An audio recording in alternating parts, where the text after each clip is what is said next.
Greetings, Earthlings, wisdom keepers, wisdom seekers. Welcome back to Wizdom Dropz, your source for daily drops of wisdom and savvy cat astrology.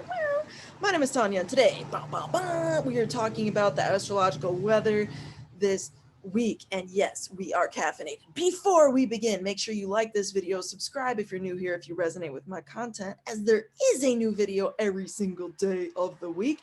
And with that said, Wizdom Dropz Astrology School is now happening weekly on Sundays, 12 p.m. to 3 Central. If you are somebody looking to actually learn astrology, know how to understand and navigate a birth chart, a natal chart, a mundane chart for an event in time, right? Wizdom Dropz Astrology School, look no further. It's a 6-month-long program, totally comprehensive. It spans 26 weeks. We are entering week 2 of the official program at this time. Link to register thyself, better late than never, is down below in the description box. Now, the astrological weather this week. Oh, did I say like this video if it brings you value? Because it helps the channel grow, and I appreciate you. We're going to look at the screen to see that, y'all. And this week, a few things stand out to me. Specifically, the fact that Neptune, you can see on the screen the trident looking thing, right, in Pisces, is yes, retrograde, big whoop-de-doo. It's retrograde half the year. We don't need to inflate that significance. However, it is in this delicious trine over here to the sun in Cancer. You see 24 degrees in orange for the sun, and then over here you see 23 degrees for Neptune, the fork-looking thing in like a darker blue, right? And so with that said, they're in a pretty tight conjunction. That's a 1-degree orb or range of influence between these two planets. And this is a harmonious aspect, right? This blue line between these two planets, it implies that there's some sense of a gift. Something works out well. Something is just smooth. You don't have to try so hard to attain whatever this is at this time. And the sun, of course, being the ultimate luminary, being consciousness, divinity, divine knowing, right? And also our inner soul, given that that's in this harmonious aspect with Neptune, the trident looking planet in Pisces, okay? And that this is happening between two water signs, mind you, and that Neptune, it corresponds with the ocean. It is Piscean. It is the modern ruler of Pisces in modern astrology. And it is the trident, if you look at the shape, you know, such as that of Poseidon, the god of the seas. So it also goes into why is Venus exalted in Pisces, right? But that's a whole other story, okay? Now, with that said, though, this water sign energy between Neptune and the sun, it's illuminating for us a spiritual consciousness within of a truth that was previously not so clear. And what's interesting about this to me is that if we isolate Neptune for a moment, you see the Plutonic influence as well. Also, within 2 degrees orb of difference, 25 degrees, here's Pluto over here in Capricorn, okay, sending a sextile, that shorter of the 2 blue lines pictured on the screen, over to Neptune. And this is within the most conservative range of orb of influence, 3 degrees or less in ancient astrology. That was well known, and we practice this still today. Wizdom Dropz Astrology School, enrolling now, better late than never. Link in the top of the description box down below. We're entering week 2 this Sunday, y'all. So if you're into that, you better, you know, connect. It's a good time, in other words, to connect. So anyway, this Neptune is sending both the sextile, the shorter blue line, and the trine, the longer blue line on your screen.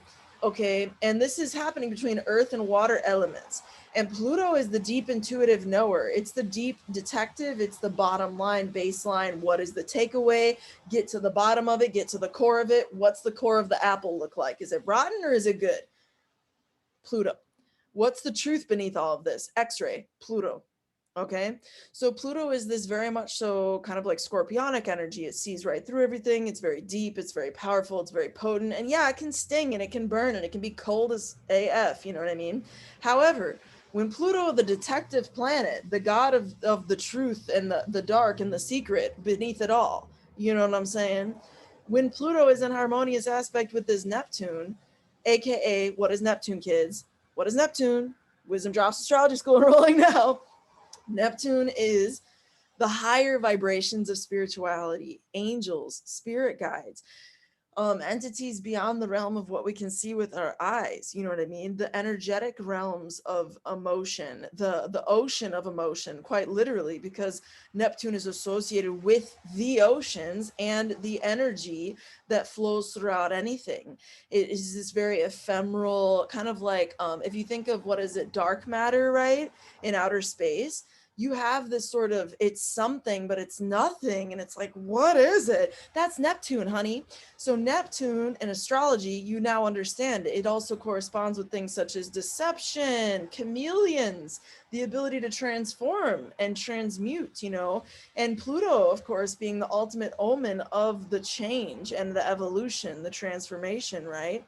Pluto being this very, it's a metamorphosis point. It's a great thing.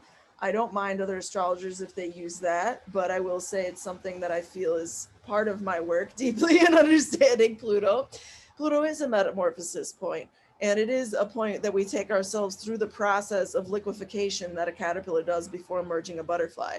So, you know, this idea of you got to let something go to let something be, with Pluto and Neptune in a harmonious aspect, that's the reality, kids, because you see this nice sextile there, it implies a gift, and it's just going to come about quite naturally, which I love in the heavens, you know.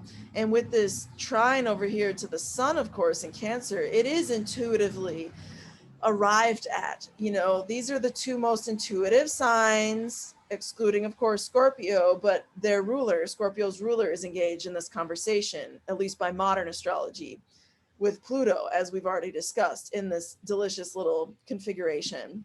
Now, moving on to summarize with the passion planet between Mars and Venus in the sign of Leo. I've done so many videos on this, it's bonkers. Just go back to my channel, y'all. I'll put up a video every day of the week, you already know. So yeah, just check that out. But you know, the summarizing thought on it is that there's a lot of passion right now. There's a lot of hopeful, passionate, heartfelt kind of expression and vibrancy and artistry and craft. And with Mercury here being amplified by Jupiter's presence still by a 6-degree orb, I think that's auspicious. You know what I'm saying? And this is really allowing us to communicate our higher philosophies. It's allowing us to communicate our higher beliefs and to tap into more empathy and compassion within it. So I like that. Don't be surprised when you get really passionate and impassioned if you haven't experienced that yet. It's great for romance, great for romantic expressions. The moon is in Libra today. Beautiful moon to be harmonizing and social and lovely, and just enjoy social context and social things and conversation and relationship. So yeah, I did a video on that as well, with the moon transiting through the sign of Libra yesterday and today and part of tomorrow at this rate. So with that said, girls and boys and gender neutral peoples, make sure you subscribe to the channel if you vibe. WizdomDropz Astrology School is enrolling now, and not for much longer because we're officially in session. Thank you so much for all the likes, the comments, the shares, and the support beyond that. And with that said, through next time, until next time, may the stars be with you. Peace.